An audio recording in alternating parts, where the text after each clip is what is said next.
आताच या व्हिडिओ क्लिपमध्ये तुम्ही वाक्य ऐकलं असेल की महाराष्ट्र मेला तर देश मरेल. अशा पद्धतीचं जाज्वल्य वातावरण ज्या घरामध्ये होतं, त्या घरामध्ये या माणसाचा जन्म झाला आहे. सर्वसाधारणपणाने मुलं चार भिंतीच्या आत जगणाऱ्या कुटुंबात जन्माला येतात. तुमचा जन्म ज्या घरात महाराष्ट्राचा समकालीन महाराष्ट्राचा इतिहास घडला, त्या घरात तुमचा जन्म झाला आणि ठाकरे ह्या आडनावासह तुमचं आयुष्य सुरू झालं. आपण इतर मुलांपेक्षा वेगळे आहोत आणि आपल्या घरात आपला काका असलेला माणूस हा घराच्या बाहेर खूपच उंच आणि खूपच मोठा माणूस आहे. हे तुम्हाला जाणवायला सुरुवात कधीपासून झाली? तुमच्या लहानपणातले काही प्रसंग आठवतात का? आणि त्याच्याच बरोबरीने प्रबोधनकार ठाकरे आणि श्रीकांत ठाकरे, बाळ ठाकरे आणि श्रीकांत ठाकरे संपूर्ण वेगवेगळे स्वभाव असलेली माणसं. या तिघांच्या स्वभावातलं तुमच्यात काय आलंय असं तुम्हाला वाटतं? हे दोन्ही प्रश्न एकत्र आहेत.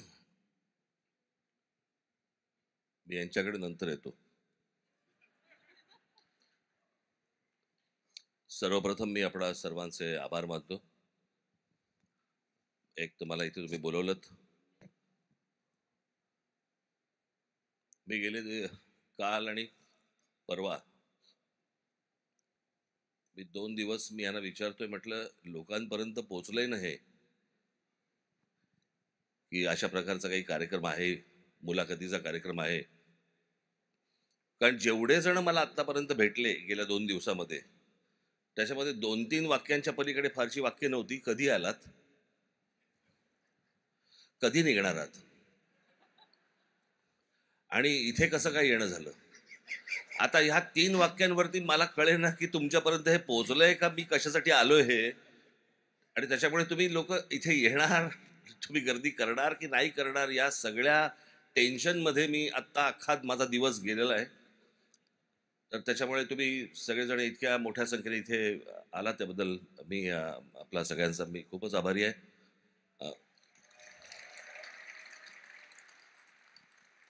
आपण दोघांनी ज्या प्रश्नाला सुरुवात केली त्या प्रश्नाची उत्तरं शेवटी देईपर्यंत त्याला 56 वर्ष जातील, कारण तुम्ही बालपणापासून सुरुवात केली आहे. तर त्याच्यामुळे असं कधी लहानपणी काही जाणवलं नाही, आम्हाला जाणवू दिलं पण नाही की आम्ही कोणत्या घरामध्ये आहोत किंवा काय.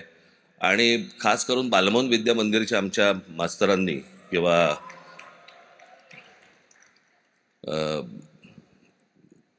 ज्या शिक्षिका होत्या, जे शिक्षक होते, खास करून शिक्षक जे होते, यांनी कधीच जाणून दिलं नाही आम्हाला की तू कोणीतरी वेगळा आहेस. याचं कारण इतरांबरोबर आम्हालाही ते फटके बसले त्यांच्या माराचे, शिक्षकांच्या. त्याच्यामुळे असं कधी जाणवलंच नाही की आपण काहीतरी वेगळे आहोत. तेही मार खातात, आम्हीही मार खातोय, त्याच्यामुळे असं काही फारसं वेगळं जाणवलं नाही कधी. आणि प्रबोधनकार ठाकरे, बाळासाहेब आणि माझे वडील यांच्यामधलं काय माझ्याकडे आलं, थोबाड फक्त आलं.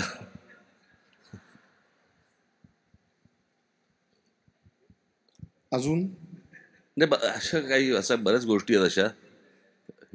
पण पर्टिक्युलरली एखादी गोष्ट सांगायची झाली की हो, ही मला प्रबोधनकारांकडनं मिळाली, ही मला माझे काका बाळासाहेब ठाकरेंकडनं मिळाली. माननीय मला असं वाटतं, माझ्या आजोबांचं एक वाक्य मला फार महत्त्वाचं वाटतं की महाराष्ट्राबद्दल एखादी कडवट गोष्ट मांडताना तुमच्या नजीकचा माणूस दुखावला तरी चालेल, पण भूमिका महाराष्ट्राबद्दलची सोडू नका.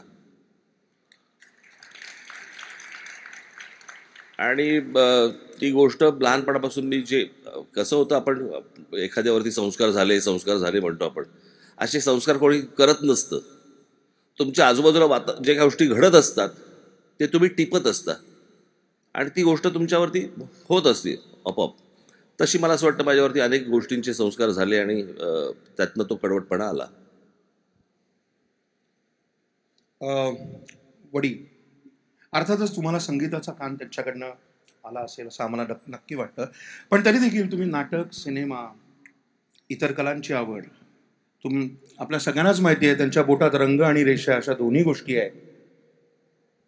आत्तापर्यंत, लहानपणापासून आत्तापर्यंत एकीकडे ह्या सगळ्या गोष्टी स्वतः काका व्यंगचित्रकार, तुम्ही व्यंगचित्रकार आणि एकीकडे राजकारण, या दोन्ही गोष्टी सतत एकमेकांना सांगड घालत आजपर्यंत कधी असं वाटलं नाही का की आता हे सोडून द्यावं, राजकारण सोडून द्यावं आणि नाही मी जे शिकलोय ते करावं? ह्याचं कारण असं साहेब की एकदा तुम्ही बोलताना आम्हाला म्हणाला होतात की मला एकदा विषय निघाला होता तेव्हा की मला कधीही राजकारणात यायचं नव्हतं. साहेबांना इथे डिझनीमध्ये मला वाटतं ग्राफिक चं शिक्षण नाही, मला माझी इच्छा होती त्यावेळेला कॉलेजमध्ये असताना की वॉल्ट डिझनी स्टुडिओमध्ये ॲनिमेटर म्हणून काम करावं. पण ते काही त्यावेळेला कुठची माध्यमं नव्हती, त्यावेळेला काही कसले आत्तासारखं काही ईमेल कोणाला पाठवणं, आपलं काम पाठवणं असं काही प्रकारच नव्हते. कोणाला फोन करायचा आणि कोणाला चिठ्ठी पाठवायची तेच माहीत नव्हतं. त्याच्यामध्ये ती गोष्ट तशी राहून गेली. पण सांगड हा भाग असेल तर साधारणपणे मी राजकीय व्यंगचित्रकार झालो, आणि राजकीय व्यंगचित्रकार आणि राजकारण हे काही वेगळं नसतं. मला असं वाटतं की त्या राजकीय व्यंगचित्रकारितेचा मला उपयोग भाषणामध्ये होतो, किंवा एखादी योग्य गोष्ट योग्य पद्धतीने, किंवा एखादं भाषणामध्ये मी मला अनेक लोक म्हणतात, मला जाणवत नसतं, पण अनेकदा मी व्हिज्युअल क्रिएट करतो किंवा तुमच्या डोळ्यासमोर एखादी गोष्ट मी उभी करतो, तर ती कदाचित चित्रकार असल्यामुळे झाली असेल, आणि मग त्याचा उपयोग मला राजकारणासाठी होतोच. त्याच्यामुळे त्या काही वेगळ्या गोष्टी नाही आहेत त्या. इथे एक गोष्ट मला आता सांगावीशी वाटते की मी आत्ता जसं म्हणालो की हातामध्ये तर रंग आणि रेषा आहेतच, संगीताचा कान आहे, तर नुसता कान नाही आहे. आपल्या अनेक जणांना माहीत नसेल, पण राज ठाकरे स्वतः उत्तम संगीत देऊ शकतात. इथे सांगायला हरकत नाही, पण त्यांच्या एका चित्रपटातली, मी नाव आत्ता फक्त तसं सांगत नाही, पण त्यांच्या एका मित्राच्या चित्रपटातली एक चाल ही पहिल्यांदा राजसाहेब ठाकरेंनी गुणगुणून मग त्याच्यावरती त्या मित्रांनी पुढचं गाणं बनलंय. ते गाणं म्हणजे छमछम करताय नशीला बदन. ही मूळ चाल, शब्द माझे नाहीत, शब्द नाही, पण ही चाल मूळ स्वतः साहेबांची आहे. आता आनंद म्हणाला त्याप्रमाणे इतर राजकीय नेत्यांच्या तुलनेत विचार करता तुमच्या व्यक्तिमत्वातला हा सगळ्यात महत्त्वाचा गुण आहे की राजकारणाच्या पलीकडे विविध क्षेत्रात तुमचे अत्यंत जीवाभावाचे स्नेही आहेत. म्हणजे अगदी लताबाईंपासून जावेद अख्तर आणि सलीमबाईंपासून तर अगदी अजय अतुल आणि आनंद इंगळे ह्या मराठी कलाकारांमधल्या तर बहुतेक कलाकारांच्या बरोबर तुमचे. आता आनंद इंगळे वगैरे असा का हात गेला? लता मंगेशकर वगैरे असं, आनंद इंगळे वगैरे असा तोही हात वरती गेला तर चाललं असतं त्याला. पण खरं का? बरोबर आहे. याच्यासाठी तरी टाळ्या वाजवाच माझ्यासाठी. तर मला तुम्हाला असं विचारायचं होतं की आता तुम्ही म्हणालात की मी व्हिज्युअल क्रिएट करू शकतो आणि ते तुमच्या भाषणाचं खूप महत्त्वाचं शक्तीस्थळ आहे. तर ह्या कलावंतांबरोबर असलेली इतकी जवळची मैत्री, याच्यामुळे तुमच्या व्यक्तिमत्वाला जे वेगवेगळे पैलू येतात त्याचा तुम्हाला राजकारणामध्ये उपयोग होतो का? निश्चितपणाने. आणि म्हणून तुम्ही इतरांपेक्षा वेगळे असता, वेगळा विचार करता असं वाटतं का तुम्हाला? एक माणसं तुम्हाला खूप गोष्टी शिकवत असतात, तुम्ही जेवढे त्यांच्या सानिध्यामध्ये येतात, वेगवेगळ्या क्षेत्रामधले येतात. आता मग उदाहरणार्थ मी तुम्हाला दीदींच्या सगळ्यात महत्त्वाचा भाग, एक अशा अनेक गोष्टी आहेत दीदींच्या बाबतीतल्या, पण एक गोष्ट मी तुम्हाला जरूर नक्की सांगेन. आपण मराठी लोक हिंदी बोलताना अनेकदा आपल्याकडे तुझे माझे असल्यामुळे आपण हिंदीत मुझे म्हणतो. मुझे क्या लगा. तर एके दिवशी दीदींचा मला फोन आला, त्यांनी कुठतरी माझा इंटरव्ह्यू बघितला आणि मला म्हणाले, राज मुझे नाही आहे, हे मुझे आहे, मुझे. तर अशा काही गोष्टी ही माणसं शिकवून जातात तुम्हाला, आणि त्याचा नकळत तुमच्यावरती तो परिणाम होत असतो. आणि मी आता ठरवलं की आज ह्यांच्याशी आपल्याला मैत्री करायची, असं कधीच नाही झालं माझं. ती गोष्ट आपोआप घडलेली आहे, आणि ती दोन्ही बाजूनी घडली. म्हणजे त्यांनाही तशा, मी कधी या लोकांशी आजपर्यंत कधी राजकारणावरती चर्चा नाही केली आहे. ज्या ज्या क्षेत्रातली माणसं आहेत त्यांच्या क्षेत्रातल्या त्याच विषयावरती बोललेलो आहे, आणि त्यांचा मी कधी राजकीय वापर कधी करून घेतलेला नाही. मग माझे मित्र सचिन तेंडुलकर असतील, दीदी असतील, कोणी आशाताई असतील, कोणी सलीम साहेब असतील, कोणी असतील, पण मी त्यांचा कधी राजकीय वापर, राजकीय व्यासपीठावरती आणणं किंवा राजकीय गोष्टींसाठी त्यांना वापरणं ही गोष्ट कधी केली नाही. आणि ही गोष्ट त्यांनाही माहिती आहे की हा करणार नाही. आणि मला असं वाटतं त्याच्यातनं हे सगळे संबंध उभे राहतात. यालाच एक जोड प्रश्न की कालपासून हे अधिवेशन सुरू झाल्यापासून सगळेजण माझ्याशी सहमत होतील की या एवढ्या मोठ्या सॅनोजे कन्व्हेन्शन सेंटरमध्ये फिरताना लताबाई आणि आशाबाईंचीच भावगीतं सगळ्या सेंटरभर घुमत आहेत. त्यांची आता आठवण तुम्ही काढलीत आणि तुम्हाला महाराष्ट्रातल्या मोजक्या भाग्यवंतांपैकी तुम्ही एक आहात की त्यांना ह्या मंगेशकर कुटुंबाचाच पूर्णपणाने खूप जवळचा असा स्नेह मिळाला. तर लताबाई आणि आशाबाईंबद्दल अधिक जास्ती काही बोललात, तुमच्या काही आठवणी सांगितल्या तर आवडेल. मी एकच गोष्ट सांगेन आपल्याला. मी आता तुम्ही दोघींची नावं घेतलीत म्हणून असं मला माहीत नाही इतर कोणाच्या बाबतीत आयुष्यामध्ये घडलंय की नाही, पण माझ्या बाबतीत ती गोष्ट घडली आहे. ती पण दोनदा घडली. मी आणि दिदी अनेकदा आम्ही गप्पा मारत असायचो अनेक गाण्यांवरती. त्या काही गोष्टी सांगायच्या, जुन्या आठवणी काही सांगत बसायच्या. आम्ही दोघेच जण त्यांच्या प्रभुगुंजेच्या हॉलच्या सोफ्यावरती बसलेलो असायचो. असं हे दोनदा घडलंय की मी बसलोय, आम्ही गप्पा दोघे जण मारतोय. गप्पा मारता मारता मारता तिकडनं मीनाताई आल्या आणि मीनाताई त्या गप्पांमध्ये जॉईन झाल्या. मग त्या मीनाताई आणि दीदी बोलायला लागल्या की अगं दीदी असं ताल नाहीये, ती अशी ताल आहे. मग ते गाऊन दाखवायच्या. मग दीदी म्हणायच्या असं नाही. इतक्यात उषाताई आल्या. त्या बसल्या की अगं दीदी असं नाही ते. मग त्या एकमेकांना अरे तुला मध्ये म्हणायच्या मीना असं नाही. हृदयनाथजी आले, ते बसले. मग ते एकमेकांशी बोलायला लागले गाण्यांवरती. मग ते एकमेकांच्या ताना सुरू झाल्या, एकमेकांच्या गोष्टी सुरू झाल्या, एकमेकांचे अनुभव. इथून दुसऱ्या याच्यात आशाताई आल्या. म्हणजे माझ्या बाजूने इथे दिदी, इथे मीनाताई, उषाताई, इथे हृदयनाथजी, इथे आशाताई. मी विम्बल्डन फायनल दोनदा पाहिली आहे घरात त्या.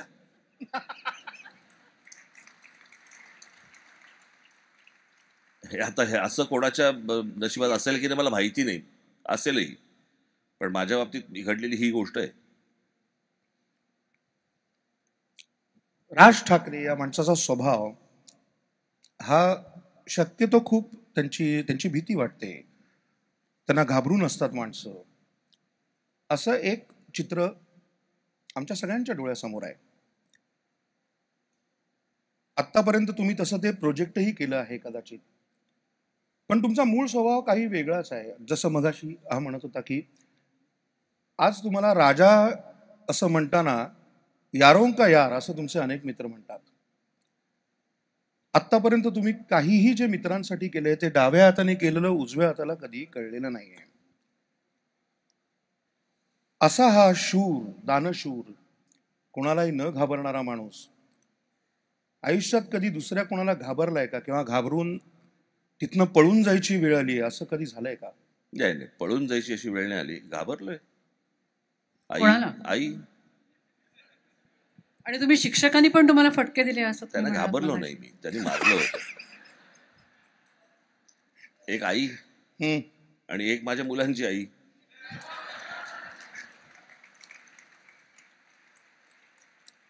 मला ना कधी कधी हे जे प्रश्न विचारतात ना, अनेक जण मला विचारतात की राज ठाकरे तुमचा कडक स्वभाव आणि असे रागावलेले असतात आणि असं असतं, आणि दुसऱ्या बाजूला आम्ही बघतो एकदम मृदू स्वभाव वगैरे. मी मागेच एका उच्चारी मुलाखतीत सांगितलं होतं, एखादा डाकू हा जर हनीमूनला गेला तर तो काय बुलेटच्या पट्ट्या लावून आणि मागे बंदूक लावून जाणार आहे का? तिकडे तो डाकू वेगळा असतो. मी माझी बरोबर डाकूशी नाही करते, पण मी आपलं एक उदाहरण म्हणून तुम्हाला दिलं. आता मी तेच म्हणणार. ते आता म्हणाले मी ह्यांना घाबरतो पण पळून कधी गेलो नाही. कसं पळणार आता? बर, मी माननीय श्री शर्मिलाताई ठाकरे यांचं स्वागत करतो. आज त्याही इथे आलेल्या आहेत.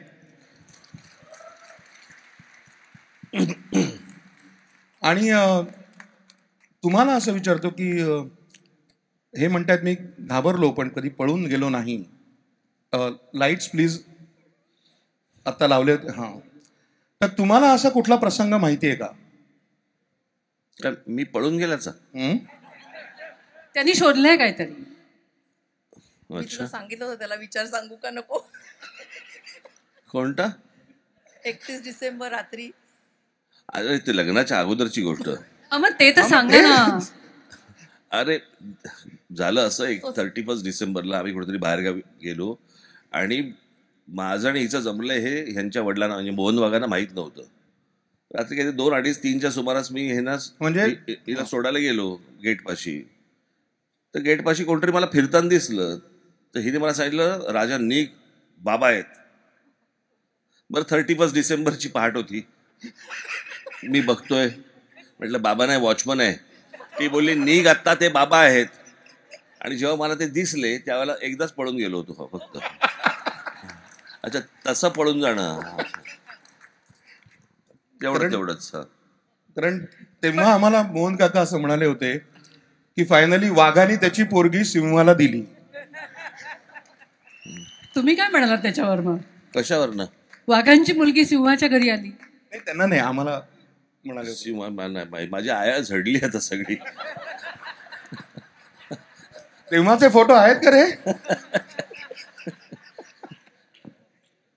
मागे पहा तुम्ही कसे दिसता पण वेगळे. धन्यवाद शर्मिलाताई, तुम्ही इथपर्यंत आलात आज आणि या कार्यक्रमाला उपस्थित राहिलात. आपले मनपूर्वक आभार. धन्यवाद. धन्यवाद. आपण तुमच्या रागाबद्दल बोललो, ते गंमत त्याच्यातली आपण बाजूला ठेवू. पण एकूणच जर का बघितलं तर तुमच्या भाषणामध्ये जेव्हा तुम्ही जाहीर सभांमध्ये प्रामुख्याने बोलता तेव्हा तुमच्या मनामध्ये उसळणारा व्यवस्थेविरुद्धचा राग जो आहे तो सातत्याने असा खरा लखलखताना दिसतो. अनेकांचा राग फक्त शब्दात असतो. तुमचा शब्दांच्या पलीकडे जो व्यवस्थेच्या विरोधातला राग आहे तो अखंड जिवंत आहे इतकी वर्ष तुमच्या मनामध्ये. ह्या रागाचा संबंध तुमच्या तारुण्याशी आहे का आणि व्यवस्थेशी तो किती आहे? ते त्याचं तारुण्याशी काय संबंध नाही. आमच्या आजोबा सांगायचे ना की माणूस विचाराने तरुण पाहिजे, कळलं का? वय वगैरे ह्या सगळ्या गोष्टी इकडे तिकडे असतात, पण तो विचाराने तरुण असेल तर मला असं वाटतं की त्याला राग येणं स्वाभाविक आहे. आणि ज्या गोष्टी आपल्याकडे घडत असतात, मी कालच कोणाशी तरी बोललो होतो इथे, आपल्या हॉटेलच्या गेटवरतीच मला काही जण मला भेटले. मी त्यांना सांगत होतो की भारतामध्ये लोकशाही आपण म्हणतो, पण भारतामध्ये लोकशाही नाही आहे. आपल्याला लोकशाहीचा अर्थच नाही कळलाय अजूनपर्यंत भारतामध्ये. अमेरिकेमध्ये जी आहे त्याला मी लोकशाही म्हणेन. आणि याचं कारण माणूस नुसता सुशिक्षित असून चालत नाही, माणूस सुज्ञ असायला लागतं. ते जे सुज्ञ असणं, तिथे डेमोक्रेसी नांदते, तिथे लोकशाही नांदते, कळलं का? मला बोलायला मिळतंय. मी तेच उदाहरण दिलं की ऑस्करच्या व्यासपीठावरनं मेरिल स्ट्रीप येतात आणि त्या ट्रम्पच्या विरोधात बोलतात. आणि त्या बोलल्यानंतर, इतकं कडवट बोलल्यानंतर मेरिल स्ट्रीपच्या चित्रपटांना काही त्रास होत नाही त्याच्यानंतर. मला असं वाटतं की ह्याच्यासारखी लोकशाही नाही कुठची. पण हे वातावरण भारतात का तयार होऊ शकलं नाही असं वाटतं तुम्हाला? नाही, आपल्याकडे तसं नव्हतंच ना कधी. इतके हजारो वर्ष राजा आणि प्रजाच होतं ना.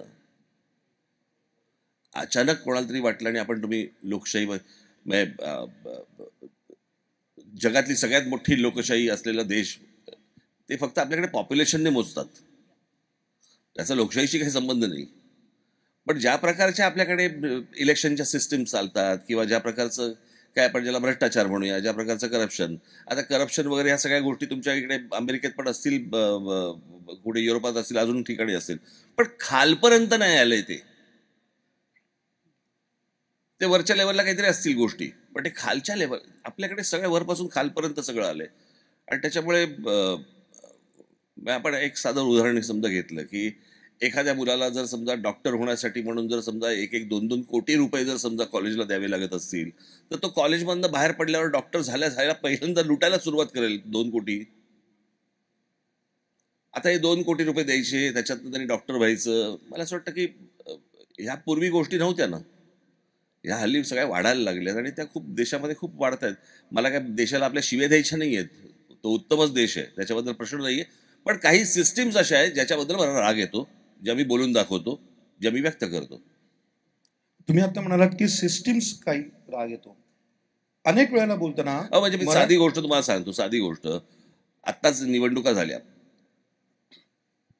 ग्रॅज्युएट कॉन्स्टिट्युन्सी, पदवीधर मतदारसंघ, याच्यातनं एक आमदार निवडून येतो.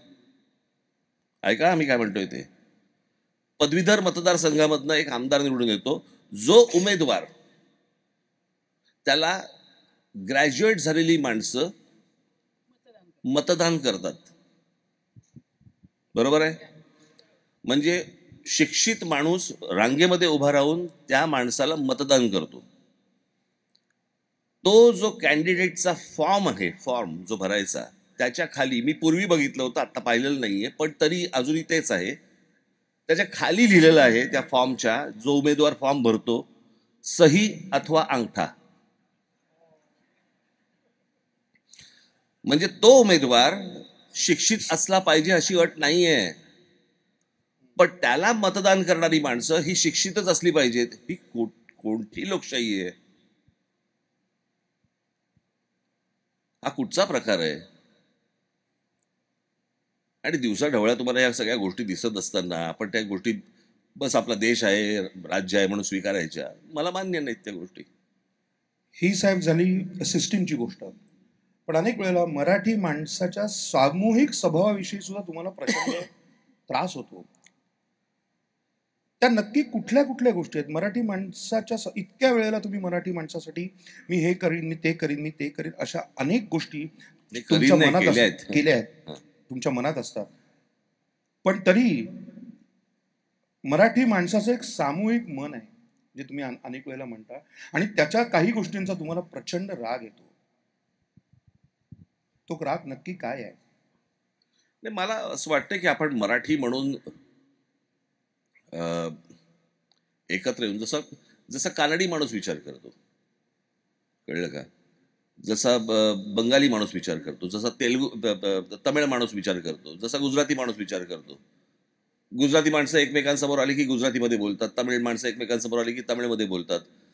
आपल्याकडचाच महाराष्ट्रामधला प्रॉब्लेम आहे, जो मला महाराष्ट्रामध्ये अनेक ठिकाणी मला जाणवतो. इथलं मला माहिती नाही, मी आताच 3 दिवस झाले आलोय, पण ते हिंदीत वगैरे बोलायला लागतात.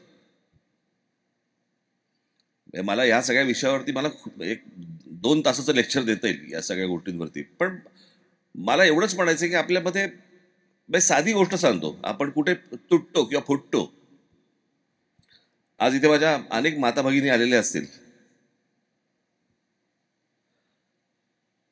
तुम्ही जर समजा एखाद्याच्या घरी जेवायला गेलात, बरोबर, आणि समजा त्याच्याकडे काही पदार्थ बनवलेले असतील.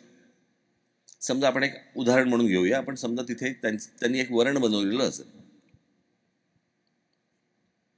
तर तिथे एक बाई जागी होते आणि ती एक वाक्य बोलते, जे अनेक ठिकाणी मी ऐकलेलं आहे, कदाचित ते तुम्हाला इथेही ऐकायला मिळत असेल. आमच्याकडे जरा थोडंसं वेगळ्या पद्धतीचं होतं, फोडणी जरा वेगळी घाल. आता हे जे आमच्याकडे जे आहे ना, इथेच तुम्ही पहिल्यांदा त्याला दूर लोटता. असं तामिळांमध्ये होत नाही, असं बंगाल्यांमध्ये होत नाही, असं गुजरातांमध्ये होत नाही. मला असं वाटतंय की आपण मराठी म्हणून ज्या वेळेला एकत्र उभे राहू, या जातीपातीच्या सगळ्या भिंती गाडून पाडून ज्या वेळेला उभे राहू, त्यावेळेला मला असं वाटतं जग आपली दखल घेईल. जग आपली दखल घेईल. खरं तर ह्याच्या पुढचा प्रश्न थोडासा पुढे होता, पण आता तुम्ही जातीपातीचा विषय काढला आहे म्हणून आपल्याला अनेक वेळेला माहिती आहे की साहेब असं म्हणाले, ते जातपात मला मान्य नाही, मला एकाच वेळेला जातपात मान्य आहे, ती म्हणजे खाद्यपदार्थांमध्ये. वेगवेगळ्या जाती जमातींमधले जे उत्तम उत्तम खाद्यपदार्थ आहेत, तेव्हाच मला जातपात मान्य आहे. साहेब, आता मग हा विषय निघाला आहे म्हणून मी पुढचा प्रश्न विचारतो. मला जातपात मान्य नाही, मला जात कळत नाही, असंही तुम्ही एकदा म्हणाला होतात. आज जेव्हा राजकीय संपूर्ण वर्तुळात महाराष्ट्रामध्ये सतत जातीचं, आपापल्या समाजासाठी लढून आपापल्या जातीचं राजकारण केलं जात आहे, तेव्हा मी जातपात मानत नाही हे म्हणणं राजकीय दृष्ट्या नुकसान नाही का? नाही, पण मला असं वाटतं की अख्खा समाज हा काही जातपात मानत नसतो. त्यातले काही राजकारणापुरता काही गोष्टी लोक या सगळ्या गोष्टी करत असतात. पण माझा विश्वास आहे की ह्या सगळ्या जातीपातीच्या सगळ्या भिंती काढून महाराष्ट्र एकदा उभा राहील, नक्की उभा राहील. मी त्याला नक्की उभा करेन.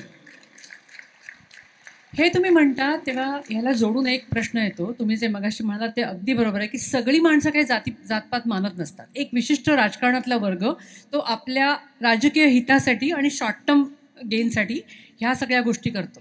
तुम्हाला असं नाही वाटत का, की समाजातली बदलती परिस्थिती ही राजकीय नेतृत्वाच्या दखलंदाजीतच नाही आहे महाराष्ट्रात किंवा देशभरात तुम्ही म्हणा, आणि मग एक तुटलेपण आहे, म्हणजे आपला समाज वेगळ्या दिशेने चाललाय आणि त्यांच्यापासून राजकीय नेतृत्व तुटत चाललेलं आहे, त्यांचा काही संबंधच उरलेला नाहीये, असं तुम्हाला वाटतं? मी तुम्हाला एक गोष्ट सांगतो. मी मध्यंतरी पुण्याला आणि मुंबईला काही छोटे मेळावे घेतले.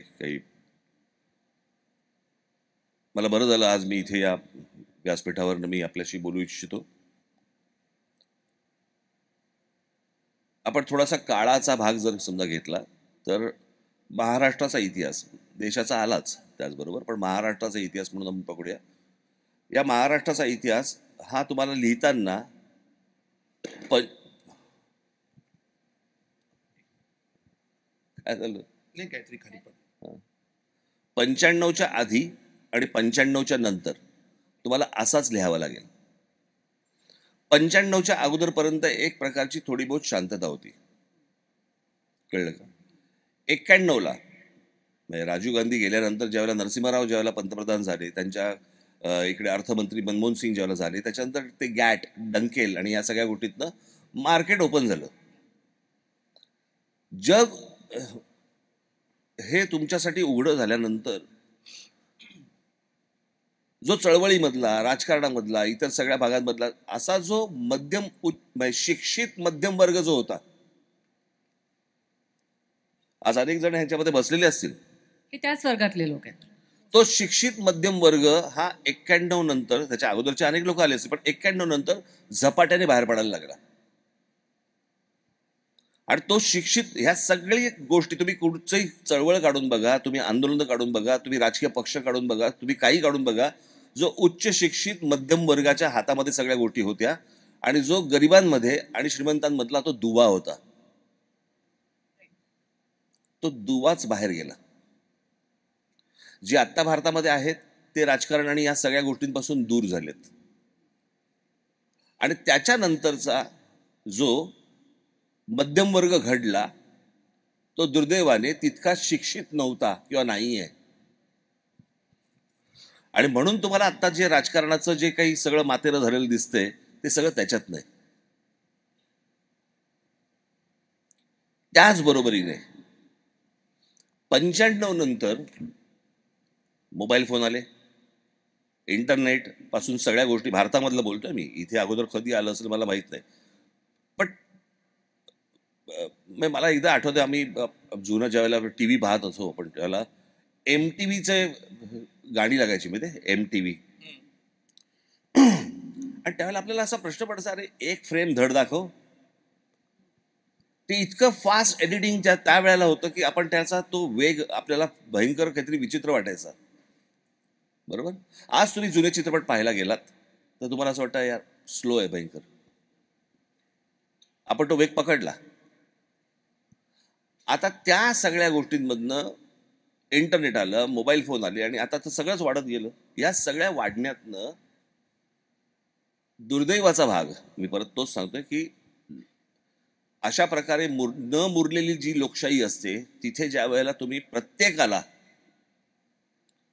मोबाईलवरती कोणत्या ना कोणत्या प्रकारे व्यक्त होण्याची ज्या वेळेला तुम्ही त्याला मुभा देता, त्यावेळेला त्याच्यातनं फक्त भांडणच होऊ शकतात. हे जे सध्या सुरू आहे ना ट्रोलिंग, हे काय सुरू आहे? प्रत्येक जण आपली लायकी असो किंवा नसो, जे समोर येईल त्याला ट्रोल करायचं, वाटेल्या शिव्या द्यायच्या, वाटेल्या गोष्टी करायच्या. हे माध्यम कोणाच्या हातात आले? आणि त्याच्यामुळे अनेक ठिकाणी जर समजा तुम्ही बघितलं तर ते सगळं कंट्रोलच्या बाहेर गेलेलं आहे प्रकरण. आणि ज्या प्रकारे नेत्यांनी ज्या प्रकारे ती गोष्ट कंट्रोल करायला पाहिजे त्यापेक्षा त्याऐवजी ती लोक नेत्यांना कंट्रोल करायला लागलेत. ट्रोलर्स प्रामुख्याने सगळेच. आणि मग त्याच्यातनं मग हे सगळं जातीचं राजकारण आणि मग या सगळ्या गोष्टी, मग ते वाहत जाणं त्याच्या मागे, त्याला काही कंट्रोलच उरलेलं नाही. म्हणजे आताचा समजा तुम्ही महाराष्ट्रामधली परिस्थिती पाहिली, ह्यांनी इतके आमदार फोडले, ह्यांनी इतके आमदार फोडले, याच्यानंतर निवडणुका होत आहेत, निवडणुका झाल्या की ह्यांना ह्यांची मतं मिळतात, ह्यांना ह्यांची म्हणजे मला कळत नाही समाजाला नक्की काय पाहिजे. जर लोक रांगा लावून जर समजा एका विश्वासाने जर एका राजकीय पक्षाला जर मतदान करत असतील आणि ते मतदान केल्यानंतर तुम्हाला एखादी गोष्ट आवडते की बाबा ह्या राजकीय पक्ष मला आवडतोय म्हणून मी मतदान करतोय, आणि त्याच्यानंतर तो राजकीय पक्ष उठतो आणि भलत्याच लोकांबरोबर जातो आणि तरी लोक म्हणतात बरं ठीक आहे. म्हणजे अशा प्रकारची जर तुम्ही मतांशी जर प्रतारणा करणार असाल तर हे वायाच जाणार सगळं प्रकरण. हे हातामध्ये काही राहणारच नाही. म्हणजे उद्या आत्ताची जी मी परिस्थिती पाहतोय आपण, ही जर समजा आता आपण सुधारणा नाही घेतली सगळ्यांनी मिळून, तर आपण अराजकाकडे जाऊ.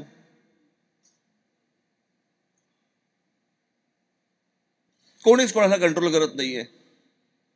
साधी गोष्ट, तुम्ही आता आज अमेरिकेमध्ये तुम्ही पोलिसावरती हात उचलू शकता का? नाही उचलू शकत. आपल्याकडे भारतामध्ये जर समजा महाराष्ट्रामध्ये कोणी येतं बाईकवरनं येतो, पोलिसाच्या कानफडीत मारतो, पुढे काय होत नाही, त्याला 1 दिवस जेल होते, पुढे बाहेर सोडून देतात. पोलिसावर हात टाकता तुम्ही?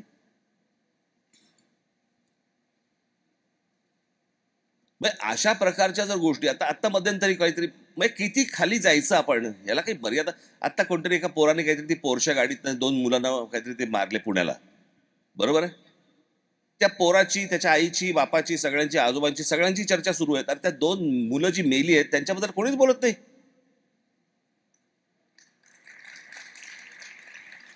कोणत्याही टेलिव्हिजन चॅनलवरती त्या मुलांच्या बद्दल काही बोललं जात नाही, त्या मुलांच्या आई वडिलांबद्दल बोललं जात नाही. ती मुलं कुठून तरी बाहेरून शिकायला आली होती. आणि ती केस कोर्टात गेल्यावरती कोर्ट सांगतो, जज सांगतो, तिथला मॅजिस्ट्रेट, की 300 शब्दाचा निबंध लिहून दे.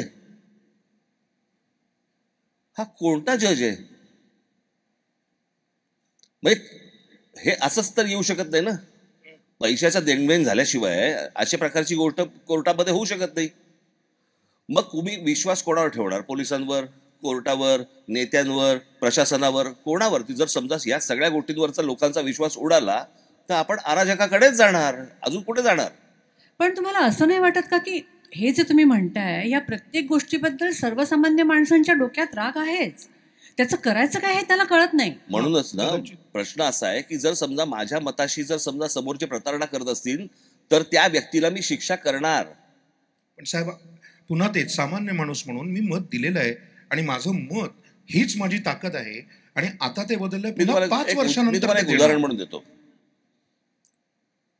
दुसऱ्या महायुद्धाच्या काळामध्ये ज्यावेळेला विन्स्टन चर्चिल, ज्यांचं ते व्ही फॉर विक्टरी, आणि विन्स्टन चर्चिलनी दुसऱ्या महायुद्धामध्ये मोठा त्यांचा वाटा होता आणि त्यांच्यामुळे ते युद्ध जिंकले वगैरे अनेक गोष्टी झाल्या. त्या काळामध्ये युद्ध जिंकण्यासाठी म्हणून त्यांच्या राजा जो होता त्यांनी विन्स्टन चर्चिलला तिथे पंतप्रधान केलं आणि पंतप्रधान केल्यानंतर त्यांनी ती स्ट्रॅटेजी आखून वगैरे सगळ्या गोष्टी झाल्या. 8 महिन्यानंतर इंग्लंडमध्ये निवडणुका झाल्या आणि विन्स्टन चर्चिल पडले. तिथे ज्या वेळेला हे प्रश्न विचारले गेले लोकांना की अरे, तुम्हाला युद्ध ज्या माणसाने जिंकून दिलं त्यांना निवडणुकीमध्ये 8 महिन्यानंतर तुम्ही पाडलत, काय झालं तुमचं? ते बोलले नाही, युद्ध काळात तो योग्य होता, शांततेच्या काळात योग्य नाही येतो. हा समज ज्या समाजामध्ये आहे ना, लोकशाही तिथे नांदते. पण मग या पार्श्वभूमीवरती ताज्या लोकसभेच्या निकालांकडे आपण कसं बघणार? या आत्ताच्या झालेल्या ते निकाल भारतीय मतदाराबद्दल काही सांगतात असं तुम्हाला वाटतं का? नक्की सांगतात. परंतु या सगळ्यातनं मला काय, आत्ता निकाल लागलाय, यातनं बोध कोणी घेऊन काही पुढे होतंय का आता हे पाहणं गरजेचं आहे. कारण आपल्याकडे काय आता हा काय राजकीय व्यासपीठ नाहीये, परंतु उद्या कोणी इथून तिथे जातील, कोणी तिथून तिथे जातील, काही माहीत नाही आपल्याला. आता तर साधारणपणे 1 वर्षभर आपण कळ सहन करू, वर्षभरानंतर बघू काय होतंय नक्की ते.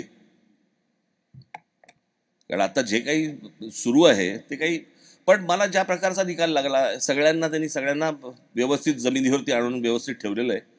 बघू आता. महाराष्ट्र नवनिर्माण सेना ही हा पक्ष जेव्हा स्थापन करायची वेळ आली तेव्हा या पक्षाचं नाव फार मनापासून आणि फार विचार करून ठेवलं गेलं. महाराष्ट्र नवनिर्माण सेना. जे आहे त्यावेळेला त्यातलं नेमकं नक्की काय काय नको होतं म्हणून हे नवनिर्माण करायचं होतं?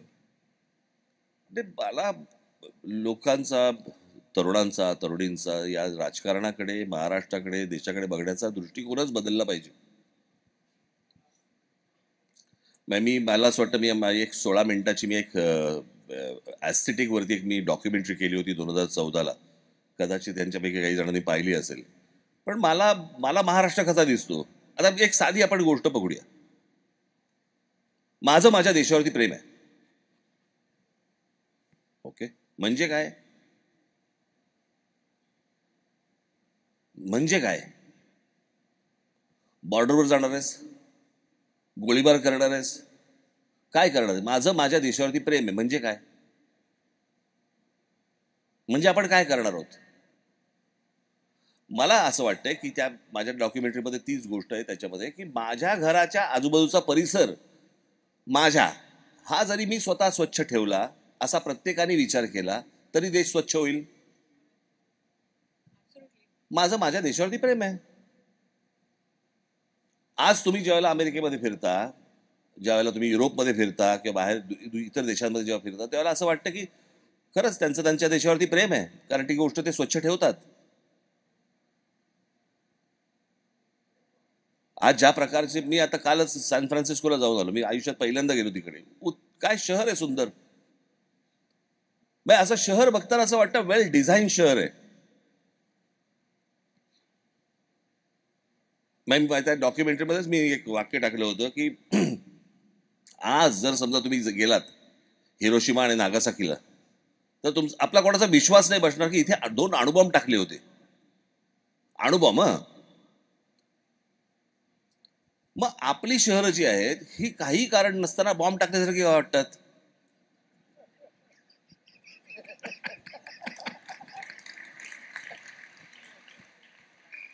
याचं कारण ते जे स्वतःचं समजणं ही जी गोष्ट आहे ना, ती समजली जात नाही. मला असं वाटतं मी आपल्या त्या तुमचं काय व्हॉट्सअप वगैरे काही असतील तर मी त्याच्यावरती मी ती पाठवीन. मला असं वाटतं आपण जरूर बघावं. त्याच्यात माझं मत मांडलंय, माझ्या महाराष्ट्राबद्दलचं मत मांडलंय आणि एकूणच देशाबद्दलचं मत मांडलंय मी ते, की मला देश कसा दिसतो, माझा महाराष्ट्र कसा दिसतो, आणि मग त्याच्यातनं पुढे मग माझा मराठी माणसाने कसा विचार केला पाहिजे. मग मी तुम्हाला एक उदाहरण म्हणून सांगतो. माफ करा. एकदा बादल आले होते, बादल पंजाबचे मुख्यमंत्री, आणि माझ्या हस्ते आणि देवेंद्र फडणवीस यांच्या हस्ते त्यांचा सत्कार होता पुण्यामध्ये. फडणवीसांना काहीतरी यायला वेळ थोडासा होता आणि मी आणि बादल आम्ही गप्पा मारत बसलो. आणि बादलांनी मला विचारलं की जरा मला महाराष्ट्राबद्दल जरा सांगा, काय काय काय. मी आपला उत्साहात मी म्हटलं आमच्याकडे कोकण भाग आहे, म्हटलं असा असा आहे, समुद्रकिनारा आहे, डोंगरदऱ्या, त्याच्यानंतर आमचा विदर्भ आहे म्हटलं आमचा, त्याच्यानंतर आमचा मराठवाडा आहे, आमचा उत्तर महाराष्ट्र आहे, आमचा पश्चिम महाराष्ट्र आहे, मग मुंबई आहे, बाकीची शहरं. आणि मग म्हटलं आमच्या इकडे म्हटलं जसं तुम्हाला कोकणामध्ये जशी एक भाषा मराठी मिळते तशी तुम्हाला मराठवाड्यात वेगळी मिळणार, विदर्भातमध्ये वेगळी मिळणार, जरा थोडासे लहजे बदलतात, उच्चार बदलतात, शब्द बदलतात, असं मी त्याला सगळं सांगत होतो. म्हटलं आमच्याकडे जेवणाची पद्धत म्हटलं कोकणामधली वेगळी आहे, म्हटलं आमच्याकडे मराठवाड्यामधली वेगळी आहे, विदर्भामधली वेगळी आहे. त्याच्या माझ्याकडे बघत होते. नंतर मी त्याला विचारलं, म्हटलं सर पंजाब में कैसे होता है? नहीं, पंजाब में तो हमारे यहाँ हर घर में एक ही किस्म का खाना मिलता है.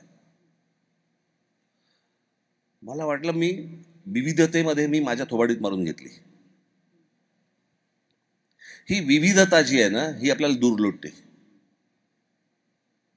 जी चांगली पण असते, पण त्याच्यातनं जे मगाशी सांगितलं ना, आमच्याकडे जरा थोडंसं वेगळ्या पद्धतीचं बनतं, ते इथून सगळं सुरू होतं. आणि जे एक प्रकारचं जेवतात, एक प्रकारचं बोलतात, तो समाज नेहमी शेवटपर्यंत एक राहतो. अख्ख्या तामिळनाडूमध्ये गेलात ना, तर तिथे त्या जयललिता होत्या, त्यांनी एक त्यावेळेला निवडणुकीच्या वेळेला एक मोहीम आणली होती, 1 रुपयामध्ये इडली, अम्मा कॅन्टीन. बरोबर. त्याच्या साधारणपणे 5-7 वर्ष अगोदर किंवा आजूबाजूला असेल, महाराष्ट्रामध्ये त्यावेळेला शिवसेना भाजपचं सरकार असताना झुणका भाकर केंद्र आणले. केंद्र होते. एक तरी चालू आहे का हो आता? का?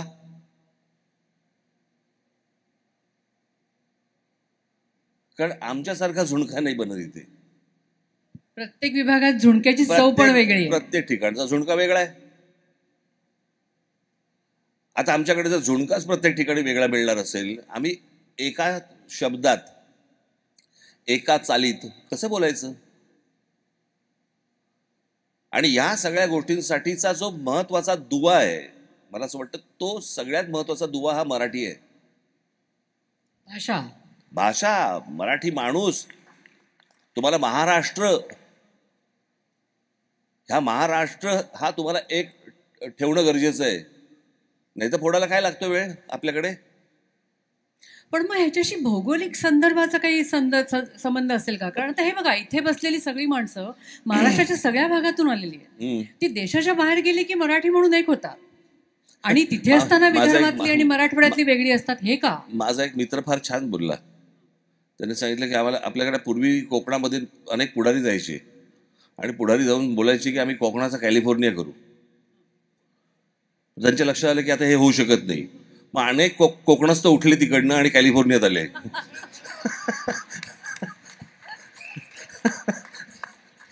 काय तिकडे नाही होऊ शकत म्हणे.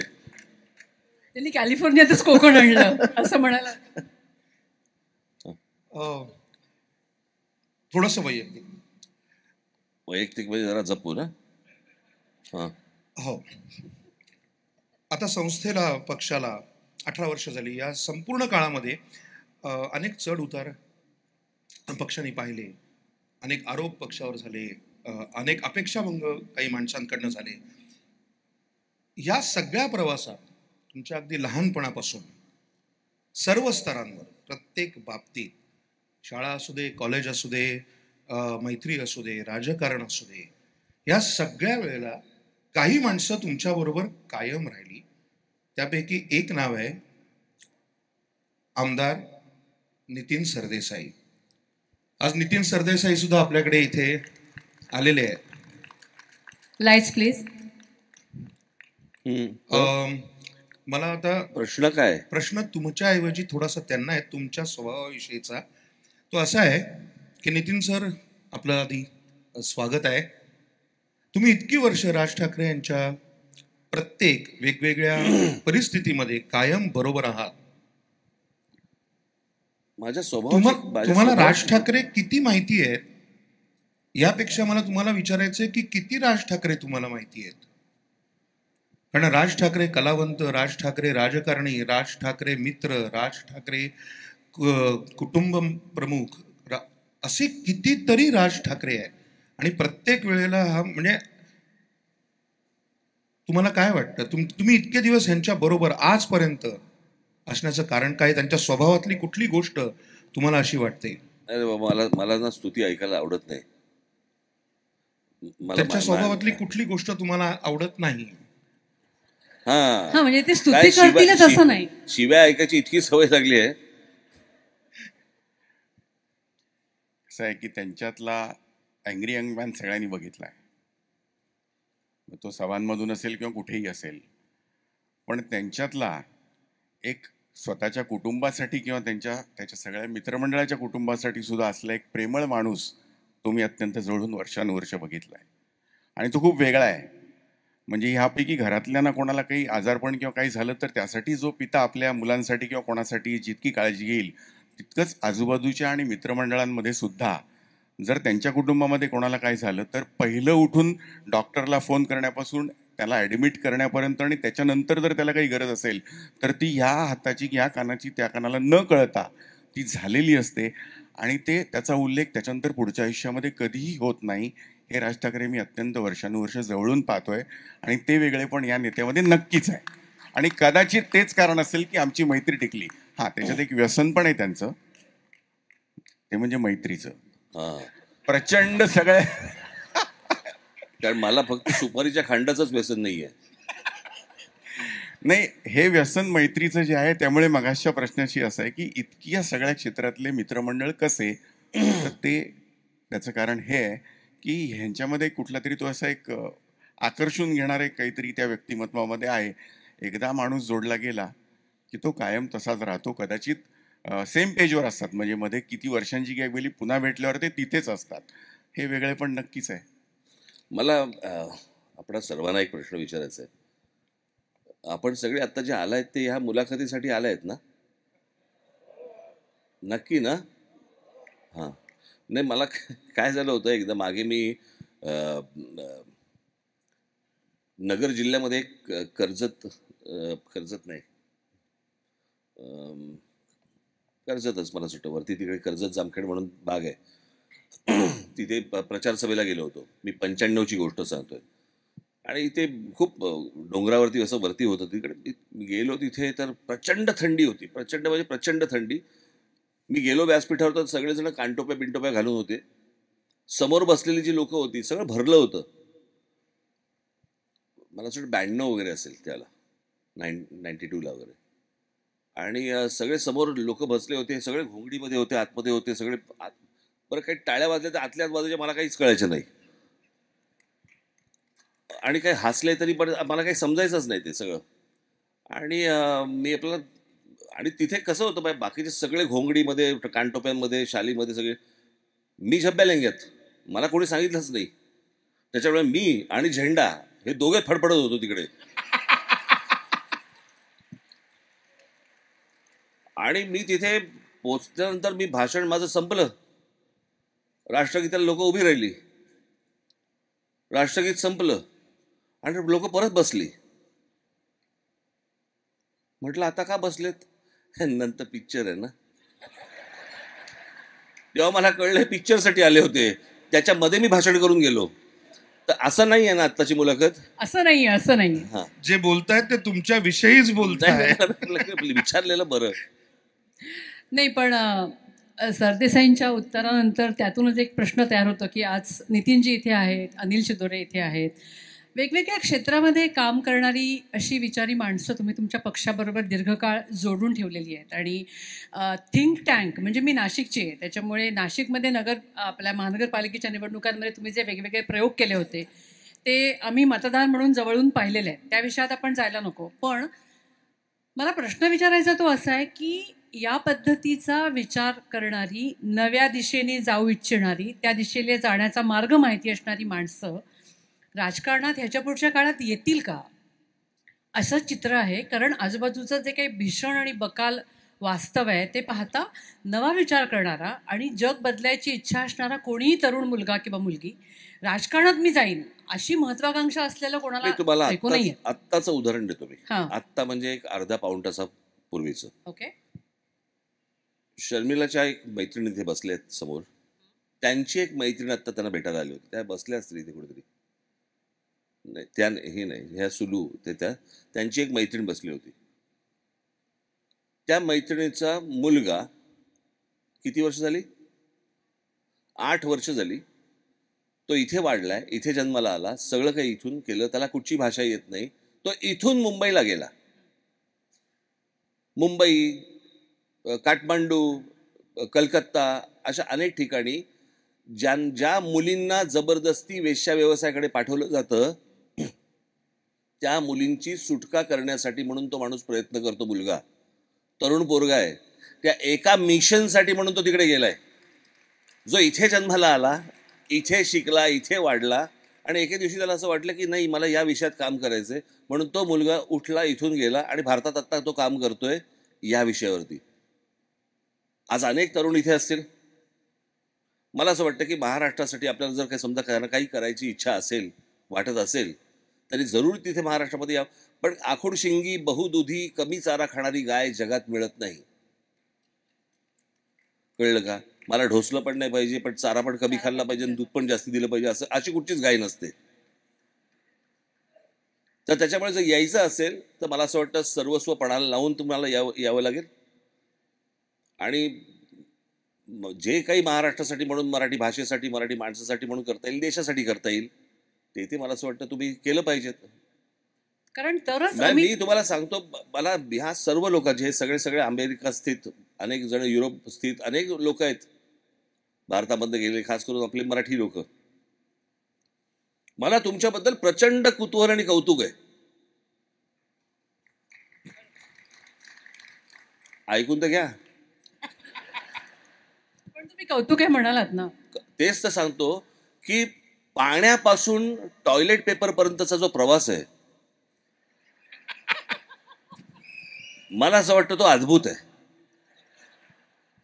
जरा तपशिलात सांगा ना. ह्याहून तपशिलात काय सांगू तुम्हाला? काय हो तुम्ही पण अजून किती तपशिलात जायचं याच्या? म्हणजे माझं असं म्हणणं आहे की तो विचार करणं. मी आत्ता तुम्हाला सांगतो साधी गोष्ट. जर समजा आता आम्ही कधी कुठे परदेशी येतो किंवा मी कुठे महाराष्ट्र टूरवरती असतो, खूप दिवस बाहेर असतो आणि मग एक घरची ओढ लागते, घरी गेलं पाहिजे. खास करून परदेशामध्ये असताना तर ते जास्ती होतं. एक 10, 12, 15 दिवस झाल्यावरती असं वाटतं आता जाऊया, आता घरी जाऊया आता. कळलं का?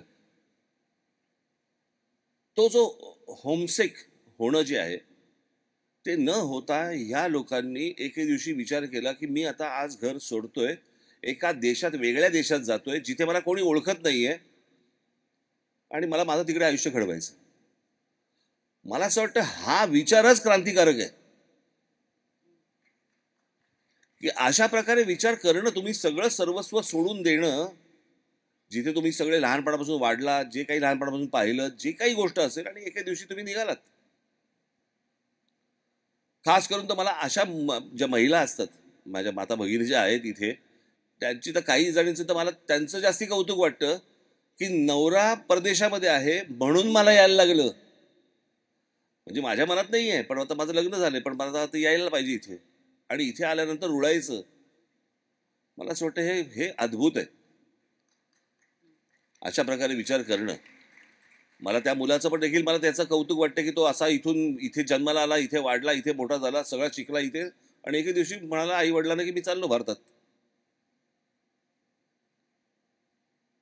आज अनेक मुलं असतील इथे की ज्यांना असं वाटत असेल की बाबा भारतामध्ये जावं, महाराष्ट्रामध्ये जावं, पण तुम्ही ज्यावेळेला विचार कराल त्यावेळेला त्या गोष्टींचा, तर मला असं वाटतं तो पूर्ण विचार करूनच तुम्ही या गोष्टींचं पाऊल उचललं पाहिजे. कारण परत टॉयलेट पेपरवरनं पाण्यावर यायला हां थोडंसं वेळ लागेल. हां नाही, तुम्ही आता म्हणालात ते अगदी बरोबर आहे. पण तरी देखील आज इथला नुसता तरुण वर्ग नाही, तर आपल्याकडचा सुद्धा तरुण, भारतातला तरुण, महाराष्ट्रातला तरुण वर्ग आज राजकारण म्हणलं की नको म्हणतो.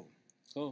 आणि असं असेल तर मी तुमच्याच प्रश्नाला थोडासा पुढे हे करतो की असं असेल आणि इतकं चित्र विदारक असेल तर ती जी राजकारणात येणारी मुलं आहेत ती फक्त मवाली, टगे अशाच पद्धतीचं चित्र दिसतं, कार्यकर्त्यांच्या पद्धतीचं. नाही, इतकं वाईटही नाहीये. नाही, मला खरंच असं विचारायचं की शिक्षित तरुण मुलगा राजकारणात येतो, मला यायचं आहे, कदाचित आपल्या अमित ठाकरेंची पुढची पिढी, त्यांना कोणीतरी सहकारी हवा, जो शिक्षित हवा, जो शिकलेला हवा. तर अशासाठी, हे होण्यासाठी महाराष्ट्र नवनिर्माण सेना या पक्षाकडून आणि तुम्ही असा काही ठोस प्लान, एखादं काही गोष्ट आहे का? म्हणूनच मी अनेक मुलांना जेव्हा भेटतो ना, मी त्यांना तेच सांगतो, मला नुसता शिक्षित मुलगा नकोय किंवा मुलगी नकोय, मला सुज्ञ हवेत. पण ते किती मिळायचे आणि कुठून? आपल्याकडे आहेत की खूप लोक आहेत ना, हजारो लाखो लोक आहेत, फक्त त्यांना अप्रोच नसतो, भेटू शकत नसतात. सो मी जाऊन भेटतो त्यांना अनेक जण मला भेटायला घरी येतात. माझं तुम्हालाही सगळ्यांना सांगणं आहे की या सगळ्या गोष्टींमध्ये जे तुम्ही परदेशामध्ये पाहिलं, जे काही तुम्ही शिकलात, जे काही अनुभवलं, ते मला असं वाटतं ती सगळी शिदोरी एकदा महाराष्ट्राच्या वाटेला आणा. कारण एक्झॅक्टली पुढचा प्रश्न हा आहे, हा प्रेक्षकांमधून आलेला प्रश्न आहे. आम्ही आधी असं काल परवापासून तुमच्या ॲपवर सांगितलं होतं की साहेबांना कोणाला काही प्रश्न विचारायचे असेल तर साहेब म्हणाले होते की अगदी जरूर विचारा. बहुतेकांच्या प्रश्नांमध्ये साम्य होतं, म्हणून अगदीच योग्य आणि या संदर्भातले प्रश्न आहेत, तो मी आता म्हणालात म्हणून. तरी आणि मागच्या प्रश्नाकडे मी पुन्हा येणारच आहे अगदी नक्की. अनेकांनी असं विचारलेलं आहे की आम्ही इथे आलो, इथे राहिलो, इथे मोठे झालो, पण तरी देखील भारतासाठी, भारतातल्या लोकांसाठी काहीतरी करण्याची आमची मनापासून इच्छा असते. पण फार तर फार काय, तर इथून उचलून थोडेसे पैसे कुठल्या तरी वेगळ्या संस्थेला द्यायचे, इतपतच होतं. ह्यापेक्षा वेगळं आम्हाला काही भारतात येऊन तुमच्याबरोबर, तुमच्या पक्षाबरोबर काही करता येईल का? तुम्ही आम्हाला या बाबतीत काही सल्ला देऊ शकता का? तुम्हाला काही वेगळा मार्ग दिसतो का? हा जवळपास 200 पैकी 75 ते 80 प्रेक्षकांनी हा प्रश्न विचारलेला होता. नाही, मला असं वाटतं की ते सगळे महाराष्ट्रामधनं आलेले आहेत. मी महाराष्ट्रामध्ये आहे. जे जग त्यांनी पाहिलंय त्यातलं काय उचलून महाराष्ट्रामध्ये आणता येईल हे मला असं वाटतं त्यांनी एकदा ठरवणं गरजेचं आहे. मी हात पसरायला तर तयारच आहे, पण नुसतेच उचलून पैसे द्यायचे असल्या गोष्टी करू नका. कळलं का? तसे तर मग असे खूप लोक असतात. पण प्रश्न असा आहे, काय जगातली सगळ्यात श्रीमंत गोष्ट म्हणजे महागडी गोष्ट जर कुठची असेल ना, तर ती काही हिरे मोती माणके नाही आहेत, सोनं नाही आहे. कल्पना ही जगातली सगळ्यात महागडी गोष्ट आहे. आज जे इथे तुम्ही सगळेजण इथे आलेले आहेत, अनेक ठिकाणी ॲपलमध्ये काम करतायत. ॲपल ही एक कल्पना आहे. कल्पनेतनं व्यवसाय उभा राहिलाय, पण ती एक कल्पना आहे ना, की माझा फोन असा असेल, माझी गोष्ट अशी असेल, ही एक कल्पना आहे. सो प्रत्येक गोष्ट ज्यावेळेला उभी राहते, व्यवसाय उभा राहतो, ती एक कल्पना असते. आणि मला असं वाटतं कल्पनाच सगळ्यात महागडी असते. तर अशा काही कल्पना जर समजा माझ्या तरुणांकडे, तरुणींकडे किंवा इतर कोणाहीकडे जर समजा असतील, मला असं वाटतं मी तुमच्याशी बोलायला तयार आहे, चर्चा करायला तयार आहे. त्याच्यासाठी जी काही मदत म्हणून तुम्हाला महाराष्ट्रामध्ये लागेल, राज ठाकरेला तुम्ही गृहीत धरा. याहून पलीकडे मी काय सांगू? आता तुम्ही जो कल्पनेचा विषय मांडलात, सगळ्यात महागडी गोष्ट काय असते तर ती कल्पना, त्या तुमच्याकडे आहेत म्हणून तर तुमचं एवढं मोठं वलय महाराष्ट्रातल्या तरुण पिढीवरती आहे. एक साधा काळाचा हिशोब जर का करून बघितला तर जेव्हा तुम्ही नवनिर्माण सेना लॉन्च केली, त्या शिवाजी पार्कवरच्या भाषणातला तो ट्रॅक्टरवरचा शेतकरी अजून महाराष्ट्र विसरलेला नाही आहे, इतकी वर्ष झाली तरी. आता ह्या गोष्टीला ही तारीख होती 9 मार्च 2006, त्याला आता 18 वर्ष उलटली. म्हणजे आपण असं गृहीत धरू की त्या तुमच्या सभेला जो 20 वर्षाचा मुलगा आला असेल, तो आज 40शीत पोचून त्याला 2 मुलं झाली असतील. तरीसुद्धा आजही तुमच्या सभांना जी खचाखच गर्दी होते, त्याचं ॲव्हरेज एज खूप तरुण आहे. त्याच्यामध्ये 17, 18, 15, 20 वर्षाची प्रचंड मोठ्या संख्येने मुलं येतात. तुम्हाला काय वाटतं की तुमच्या इतका तरुणांना आकर्षून घेणारा मॅग्नेट, लोहचुंबक भारताच्या राजकीय परिप्रेक्ष्यामध्ये दुसरा कोणी असेल असं मला वाटत नाही. तुमच्याकडे अशी काय जादू आहे, काय शक्ती आहे, का एवढी तरुण मुलं तुमच्याकडे आशेने बघतायत असं का तुम्हाला वाटतं? बघतायत मला माहित नाही, पण मला असं वाटतं मी अनेकदा ह्या गोष्टीमुळे मी माझं नुकसान पण करून घेतलेलं आहे. का बरं? सांगतो ना. आणि ते म्हणजे खरं बोलणं. आपण म्हणतो की माणसाने, राजकारण्यांनी खरं बोललं पाहिजे, पण अनेकदा खरं बोलण्याचे परिणाम देखील मी तसे भोगलेले आहेत. पण म्हणून मी खरं बोलायचं बंद करीन किंवा करेन असं होणार नाही माझ्याकडनं. मला राजकारणाचा एकूणच सगळा काय म्हणू, पण त्याचं दिसणं, त्याचं असणं, सगळ्या गोष्टी मला बदलायच्या आहेत. एकदा मी नेहमी सांगत आलो की महाराष्ट्राने एकदा माझ्यावरती विश्वास ठेवावा, एकदा हे राज्य माझ्या हातामध्ये यावं. बरं, आत्ता जे वाट लावतात त्याहून अजून मी किती वाट लावू शकतो? एवढी तर कपॅसिटी नाही ना माझी. मला असं वाटतं एकदा हा प्रयत्न करून बघावा, महाराष्ट्राने हा प्रयोग करून बघावा. आणि मला विश्वास आहे की महाराष्ट्र हा प्रयोग करेल नक्की. नक्कीच नक्कीच. आपण आवरूया का आता? बोर झाले असेल. नाही नाही, बोर कशाला, आपल्याला चालणार आहे ना अजून. बघा, आता तुम्हाला थोडासा अडचणीत टाकणारा प्रश्न. मगाशी तुम्ही म्हणला तसं माझं फक्त कौतुक करू नका. महाराष्ट्र नवनिर्माण सेनेने घेतलेले, अर्थात तुमच्या पक्षाने घेतलेले, तुम्ही अध्यक्ष म्हणून घेतलेले काही निर्णय पूर्णपणे चुकले हे जाहीरपणे कधी मान्य करता येईल का? किंवा चुकले आहेत असं वाटतं का? आणि तसं असेल तर आत्मपरीक्षण जेव्हा आपण म्हणतो, हे तुम्ही स्वतःकडे कसं बघता? नाही, आत्मपरीक्षण करतोच ना आपण. ज्यावेळेला निर्णय घेतो त्यावेळेला तो चुकलेला नसतो. नाही, आधी मुळात निर्णय कधीच चुकीचा नसतो, परिस्थितीने तो चुकीचा ठरला जातो. त्याच्या मागचं इंटेन्शन वाईट आहे का? तर इंटेन्शन वाईट नाही आहे, पण परिस्थिती अशी निर्माण झाली की त्यावेळेला तुम्हाला असं वाटलं की बाबा हा निर्णय चुकीचा आहे. हम्म. त्याला काही नाही करू शकत तुम्ही. आमच्याकडे कसं आहे, काय शाहरुख खान सलमान खानचा एखादा चित्रपट पडला ना समजा शुक्रवारी, तर तो रविवारी सुरू करू शकतो. आम्हाला 5 वर्ष थांबायला लागतं. आणि म्हणून मला माझी महाराष्ट्राला नेहमी माझी विनंती हीच राहिली आहे की अरे दरवेळेला 5-5 वर्षांनी आमची वय वाढत जात आहेत. सो ज्या वेळेला जी गोष्ट हातामध्ये द्यायची, ज्या वेळेला ती ऊर्जा असते, ज्या वेळेला ती उर्मी असते, त्याच वेळेला ती गोष्ट हातामध्ये द्यावी. अहो पण साहेब, तुम्ही जर प्रत्येक वेळेला खरं बोलणार, जातपात मानणार नाही, सत्तेत असण्यासाठी म्हणजे सत्ता बदलण्यासाठी सत्तेत असणंही तितकंच समजा गरजेचं आहे. नाही, मी माणसं उभी करीन खोटं बोलायला, पण मला नाही जमणार. क्या बात. ते मला नाही जमणार ते. याच्यावरून मगाशी आनंद म्हणाला त्याप्रमाणे काय आहे, तुम्हाला एक गोष्ट हां. सांगतो. व्यक्ती, राजकीय पक्ष, हे सगळे, या सगळ्या गोष्टी असतात, येतात, जातात सगळं. महाराष्ट्र कायम राहणार आहे. मला असं वाटतं महाराष्ट्राचा विचार नीट केला पाहिजे आपण. ती गोष्ट कायम आहे ना. तो भूभाग हा कायम राहणार आहे. माणसं येत राहतील, जात राहतील. आणि म्हणूनच अशा टप्प्यांवर जेव्हा काही आपण आधीचा पक्ष सोडलात आणि नवीन पक्ष निर्माण करायची ताकद दाखवली, त्यावेळेला आपण सांगितलं होतं की एक गृहस्थ आपल्याकडे आले आणि म्हणाले काळजी करू नकोस. त्या गृहस्थांचं नाव होतं सलीम साहेब. आताचा प्रश्न 3 माणसांविषयी आहे. एक म्हणजे त्यांना आपण एकत्र म्हणतो म्हणून सलीम जावेद साहेब, 2 बाबासाहेब पुरंदरे आणि 3 अर्थातच शिवाजी महाराज. या प्रत्येकाने, एक आपण पाहिले नाहीत, दुसरे आपल्या दोघांच्याही संदर्भात संपर्कात आलेले आहेत. त्यातले 3 व्यक्ती आहेत, एक महापुरुष आहे. एक महापुरुष आहे. या तिघांबद्दल अगदी आम्हाला तो किस्साही ऐकायला आवडेल त्या क्षणाचा. आणि अर्थातच अत्यंत अवघड प्रसंगात तुम्ही मगाशी म्हणालात तसं की ह्या लोकांचं तुमच्यावरचं प्रेम, लताबाईंचा तुमच्याशी असलेला संवाद आणि ज्या सलीम साहेबांनी तुम्हाला, हे प्लीज आम्हाला ऐकायला आवडेल की त्यावेळेला तुमची मनस्थिती अवघड होती. आम्ही ते ऐकलं आणि तेव्हा आम्हाला असं वाटलं की हे खरंच लोकांपर्यंत पोचायला हवं.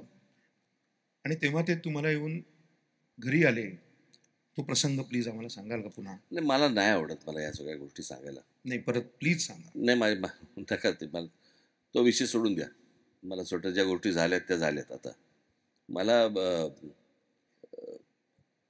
मी कसा होतो आणि मग मी कुठच्या परिस्थितीतून जात होतो आणि मग मला काय काय झालं, बरं, मला असल्या कुठच्या गोष्टींमधनं मला काही तसं गोष्टी नका सांगायच्या सांगू. आहेत. सलीम साहेब, जावेद साहेब यांच्याबद्दल तुमच्या मनात असलेलं बाबासाहेब पुरंदरे. कारण मला आठवत आहे जेव्हा महाराष्ट्र भूषण पुरस्कार द्यायची वेळ आली होती आणि कोणीतरी त्यांना द्यायचा नाही म्हणून विरोध करत होता, मला तेव्हा तुम्ही म्हणाला होता जिथून मला शिकायला मिळेल ना, हं. तिथून मी शिकत आलो.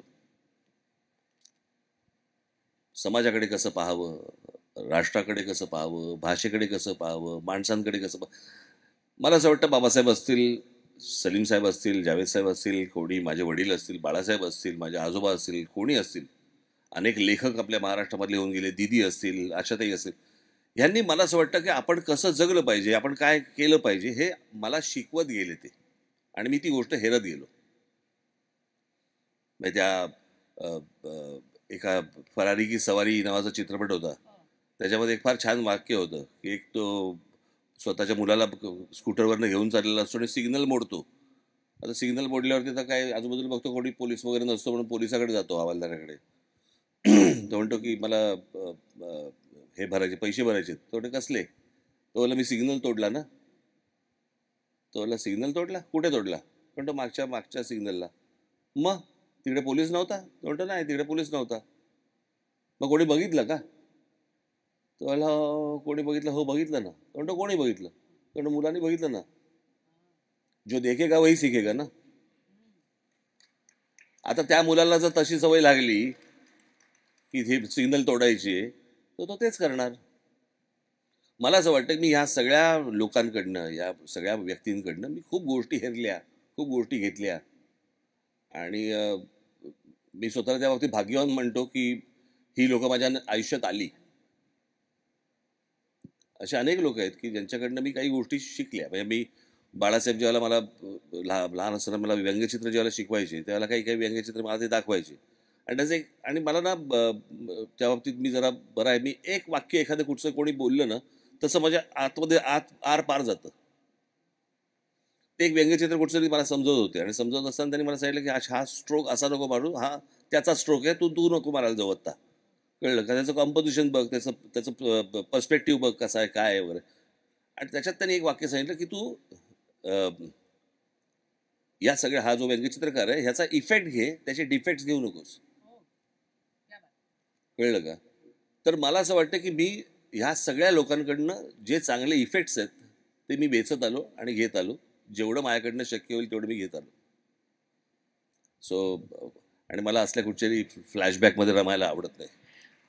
उपस्थितांकडून जे प्रश्न आले त्याच्यातला एक प्रश्न आत्ता तुम्ही जे बोललात त्याच्याशीच संबंधित आहे. तो प्रश्न असा आहे की व्यंगचित्रकार म्हणून तुमची काय ताकद आहे हे सगळ्या महाराष्ट्राला माहिती आहे, पण अलीकडे दुर्दैवाने तुम्हीच व्यंगचित्रांचा विषय होता अनेकदा. असे मीम्स जेव्हा तुमच्याकडे येत असतील तेव्हा तुम्हाला काय वाटतं, एक व्यंगचित्रकार म्हणून आणि एक व्यक्ती म्हणून आहे? नाही, मी एन्जॉय करतो.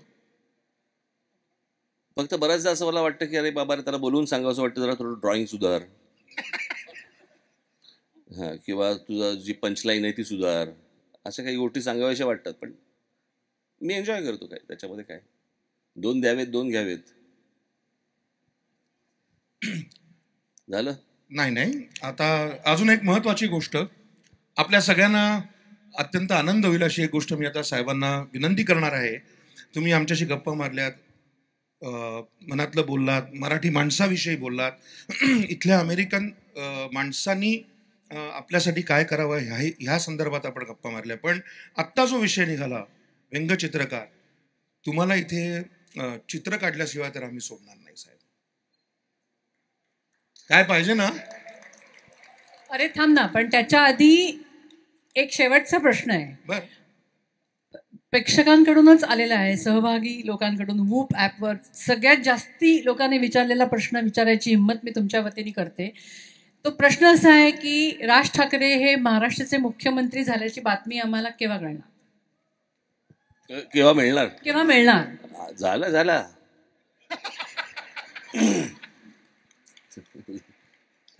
हे काय मॅटर्निटी होम थोडी आहे.